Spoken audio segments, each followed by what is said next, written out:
What up, SFAM? It's your boy Lynch. I'm back again with another motherfucking video, man. Hey, so it's definitely, I don't know, it's been a minute, SFAM, since I've sat down with y'all and talked with y'all about what it's been like, you know, as a normal day in my job, like a normal, how things normally run.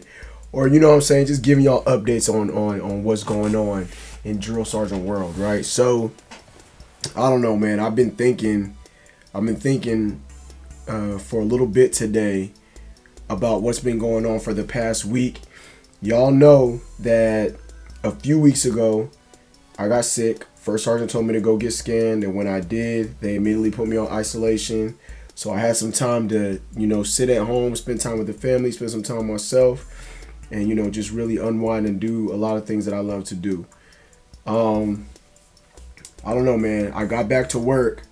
The first day I got back to work, it was just a nice, easy day, man. A nice, easy day. The only thing the biggest thing that really the trainees had to do was go to, if I remember correctly, this is what it's called, the engagement simulation training. So that's the EST. It's kind of like a video game. It's like a video game with a huge screen in front of it, and it simulates the trainees being on a range, grouping and zeroing their weapons, actually engaging targets, qualification range, and stuff like that.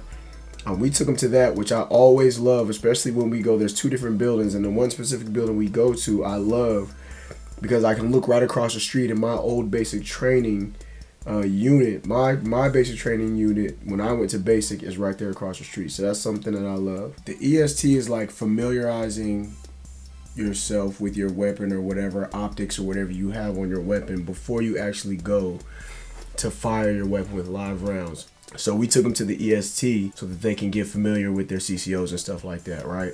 That was that day. Fairly easy day, not much happening there. The next day, we took them, once they got familiarized with them, we took them to Group and Zero with their CCOs. Now, mind you, this is our duty week. This is my platoon's duty week, so that means we're in charge of all the training, all the planning, all the coordinating, and all that good stuff, sharing the information with everybody, all of that good stuff. I didn't have to plan anything because it wasn't actually my day to lead. The next day, however, we finished up grouping and zeroing, because you know not everybody in the whole freaking company is gonna group and zero with their weapon in one day. If they can group and zero in one day, that's pretty tight, but I don't know how often that happens. So we go back the next day to group and zero with the CCOs. Now this is my day. This is my day to lead. The second day at the range, we're gonna go to group and zero with the CCOs. Only thing about this that day, like I wasn't even really actually on, was I? I was on the range. I wasn't on the range that day. I was doing all the concurrent training for that day. With that being said, most of the trainees did group in zero, but we still had a bunch of them that didn't group in zero. So we had the whole company out there at the range doing concurrent training, teaching them how to, you know, move as a battle buddy team, moving as a member of a team, moving as a battle buddy team, using the barriers, engaging the enemy, you know, communicating with each other, all that kind of stuff. We also got them familiar with the grenades and how it's going to go when they do their grenade training. Just different stuff. We taught them how to do a tactical magazine change, that kind of stuff. The two different ways that we teach them how to do the tactical magazine change. The two different ways that they can grip their weapon while using the barrier as cover. So there was just a lot of different stuff that we had to do. Like I said, that day was for me, my planning. But as fam, y'all gotta realize, when it comes to me as a drill sergeant, especially with me not being there for that whole week and a half prior to that, I started planning those 2 days. I started planning them, and then I had to leave, so I didn't get to finish my planning. I come back, as soon as I come back, I'm jumping right into what I planned. I had to prepare, you know, the night before every night. This is the stuff that sucks about being a drill sergeant. The last minute things that happen, last minute changes that happen. The crazy thing, the main thing I want to talk to y'all tonight about SFAM is the fact that everything freaking happens for a reason. Everything happens for a reason. It may not be what you like at the time, but my favorite thing about it is the way that you look at it, the way that you happen to receive whatever changes happen, that's what's ultimately going to make your outcome either better or worse. I always like to think things happen for a reason and everything's always going to work out in my favor. I always like to think like that because in the end of the day, it's just crazy. I call it a blessing, but things always work out. Things always work out for the better for me. They do. And maybe, I might have to go through a storm. I might have to go through a hurricane, something. But at the end, once the storm is over, I'm shining like that flower that's growing in the concrete. It's crazy, man. The next day, we planned the night before. I planned the night before. And just like I said, mind you, every time it's always been my duty day or my duty week, I've always failed miserably every time. I've made mistakes that I shouldn't be making. It makes me feel like I'm just worthless sometimes, you know what I mean? Those are the storms that I've been through as a drill sergeant. Whenever it's my turn to lead, whenever it's my turn to take charge or something, the 2 times that I had to do it, it just didn't work the way that I wanted to. It just didn't work the way. And I think what happened is I got so down in the dumps about it, I just kind of let it go. I just let it go. And it's crazy because in my company we have senior drill sergeants. Senior drill sergeants are the drill sergeant of that platoon, kind of like the highest ranking drill sergeant. Mind you, I have drill sergeants that have showed up at the unit after me. I've been there longer than them, but they are still the senior drill sergeant. I'm not in the senior drill sergeant position. Things always happen for a reason. I've asked my battle buddies at times, when you and first sergeant, when all the seniors have a meeting with first sergeant, is there anything that's being said about me, like why am I not a senior?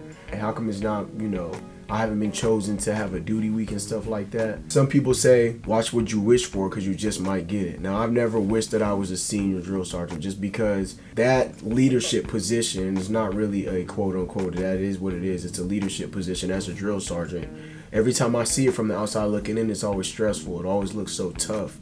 Like something I don't want to deal with. And if I fail it, then it's just going to mess my whole mood up and mess my whole day up. So that's always been something that I've worried about it, but not worried about it. I just didn't think about it. That's just another one of those things. I always wonder how come I'm not a senior? Because things happen for a reason. Things are the way they are for a reason. I feel like it's better that I'm not a senior drill sergeant and I'm not, in charge of other drill sergeants, and I don't have to do all the planning and of the training every time it's our week to take charge and do that.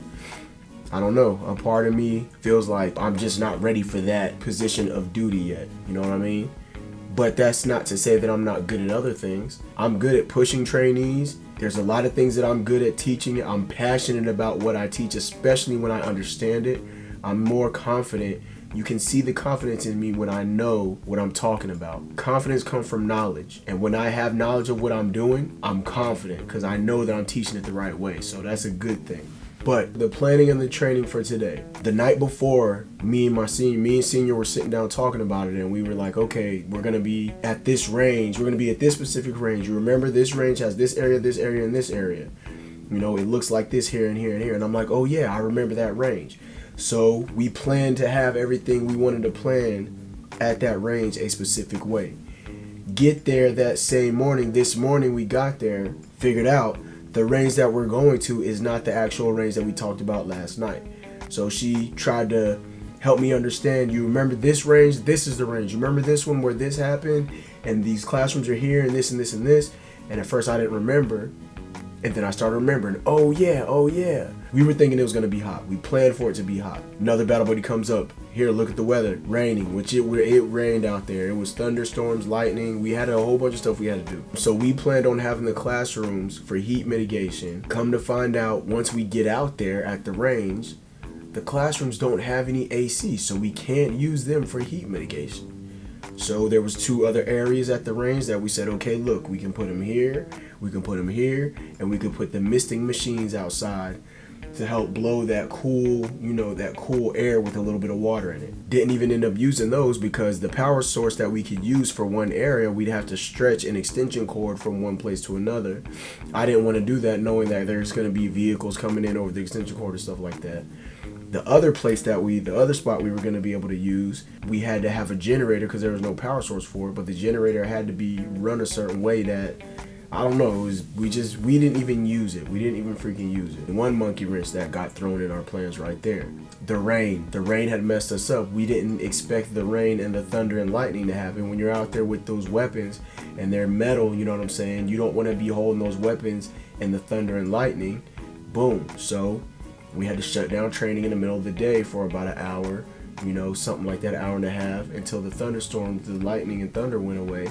Then we continued with training. That's another thing that happened, but all things always happen for a reason. Ultimately, though, on the CCOs, they got to confirm everybody got through on the range today, and we did it in such a quick time. It just really wasn't what we expected. But I did have some great help from my battle buddies. Gave me a little bit of guidance. They said, "Hey, look, we did this last time. I'm just thinking about this. Maybe we can do that same thing this time." We just thought about different things and ran things. Just kind of did it how we did it, man. Ultimately had a great day today. I wasn't expecting it to be that good at all. I do want to tell y'all though, these days of going to the range have been absolutely crazy because the length that I've been walking. Today I walked 11.5 miles. I didn't run at all. Day before yesterday, 13.3 miles. 13.3 miles just walking around at the ranges and stuff like that. Day before that, 12.2 miles walking around at the range and all that good stuff all day. The day before that, my first day back to work, 14.4 miles. So I don't know, man. My feet are definitely hurting. But like I said, man, it just ran beautifully. This is the first time for me in my whole 2 years of being a drill sergeant that my planning and me being in charge actually went very well, man. I was very impressed today. Had a great time, and we definitely got what we wanted to get out of the training today. While the trainings were on the range, we also did concurrent training again, the battle team tactics or something. I can't remember exactly what it's called, where they're bounding up from the barriers, shooting, moving, and communicating, holding the weapon a certain way, all that good kind of stuff. We did that. We also had a simulated qualification range with these little, we call it the mouse traps because they're these little mouse trap pop-up targets with the mouse trap functioning on it, if you want to say. I can't think of the right word to say, but definitely, man, we set that up. Another thing that happened, a good note, right? So we were planning on 2 drill sergeants not being there because they were doing their indoctrination. We call it indoc. They was doing their indoc to be a drill sergeant. Their indoc had ended. We weren't planning on them being there today, and they actually came through today to help us out with the training because they were done doing what they were doing. More drills on the scene, the more easier things will be. You know what I mean? So I don't know. It was a good day today, man. It was a good day today. And let me tell you another thing that happened. So I had planned for my battle buddy, one of my battle buddies, to go and set up the range. So they're gonna get to the range first before anybody gets there. They're gonna talk to the range cadre there, look around the area, set everything up, put this concurrent training where concurrent training could have been good at, set up all the duty gear, all that stuff. We had buckets with water and a little tiny bit of soap in it, buckets of water and a little, not buckets, but more like a tough box with soap and water, bleach and water, and then some with ice and water. And then we also set up these little Gatorade jugs so the trainers get their Gatorade, keep their electrolytes up and stuff like that. So we had a trailer hooked onto the back of the vehicle. Come to find out, my battle buddy, he really wasn't too confident to be able to drive that vehicle with the trailer. So he was supposed to set up the range this morning. I was supposed to move the trainees over to the range. Instead, we swapped at the very last minute. I set up the range and he moved the trainees from the barracks and got them over to the trans and got them over to the range. So that's another thing that happened, man. I'm trying to tell you, like, it's crazy the different changes and the things that happen at the drop of a dime. But they happen for a reason, man. Everything happens for a reason. I'm glad I got to learn how to set up that particular range. I know the general idea of how to go set up a range when it's time to go set up a range. So that's a good thing. But as fam, I just wanted to hit y'all up and give y'all an update, at least on my past week. It's been a long time since I sat down and talked with y'all about what it's like being a drill sergeant, how I go about my daily duties as being a drill sergeant. I've been doing a lot of yelling because the trainees are, their discipline is really low. So I've been doing a lot of yelling, a lot of corrective training, a lot of corrective action on them. Just trying to get them squared away, man. Trying to help them to freaking figure it out how they should be conducting themselves. But anyway, SFAM, I think I've talked to y'all long enough. I'm not going to talk y'all ear off anymore. Just wanted to hit y'all up with a video for tonight. I know it's been a minute. Thank y'all for rocking with your boy. SFAM salute. SFAM stand up. Stay focused, motivated. Get motivated up in this jank one time. Deuces. Love y'all to death. I'm going to holler at y'all. I'm out.